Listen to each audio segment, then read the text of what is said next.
But if I could, like, I think it if I could change some things about the way our homeless management system works, it's like when I first started this, you can walk a homeless guy or a homeless person into a shelter and say, hey, I'm working with this person. They need a bed. Can we do an intake? And usually the only deciding factor was whether they had bed space or not. Mm-hmm.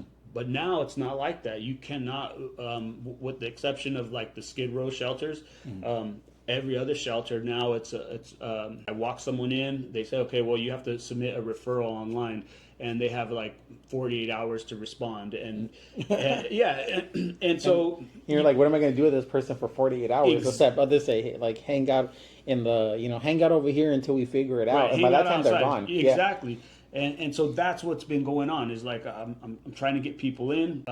They tell me that they're going to give me a response, and whenever they're going to, and if that person is, you have to tell where they're homeless at. If that person is not homeless in a certain vicinity, then that shelter usually says like, oh, they're not in our catchment zone. And they're in another area. Yeah, they're trying to. It kind of sounds like the same thing like with police work, where at a certain point, it started becoming so much paperwork because they're trying to statistically track all these things, or this is your area, it's not my area.